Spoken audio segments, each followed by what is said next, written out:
গতকাল ঢাকা ভার্সেস চট্টগ্রাম ম্যাচে নাইম শেখের একটা রান আউট নিয়ে বিতর্ক তৈরি হচ্ছে। জনগণ বলছে এটা আউট আসলে হয়নি।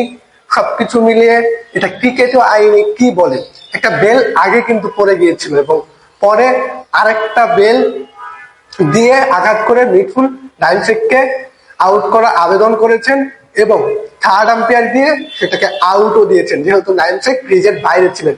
এখন জনমনের প্রশ্ন, আসলে এটা ক্রিকেটীয় আইন কি? একটা বেল তো আগেই পড়ে গেছে। সেই প্রশ্নের উত্তর খুঁজবো এবং উত্তর খোঁজার জন্য আছি আমি আপনাদের সাথে। চলুন, আইসিসির আইন 29.3 কি বলা আছে এই আউট সম্পর্কে। আইসিসির আইন 29.3 বলা আছে, যদি একটা বেল আগেই পড়ে যায়, যেমন এই ঘটনার ক্ষেত্রে একটা বেল আগেই পড়ে গিয়েছিল আর অন্য বেলটা থাকে, এই ঘটনার ক্ষেত্রে ঠিক সেটাই ঘটছে। একটা বেল আগে পড়ে গিয়েছিল, অন্য একটি বেল সেখানে রয়ে গিয়েছিল এবং সেই বেলটা বল দিয়ে ফেলা হয়। সেই বেলটা, যে একটা বেল রয়ে গেছিল, সেই বেলটা মোহাম্মদ মিঠুন উইকেট কিপার ঢাকার, তিনি বল দিয়ে ফেলে দিয়েছিলেন।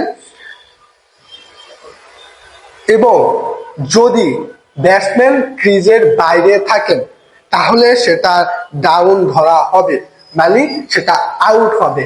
তার মানে যে সিদ্ধান্তটা দিয়েছে থার্ড আম্পায়ার সেটা আইসিসি ল অনুযায়ী, ক্রিকেটীয় আইন অনুযায়ী সঠিক।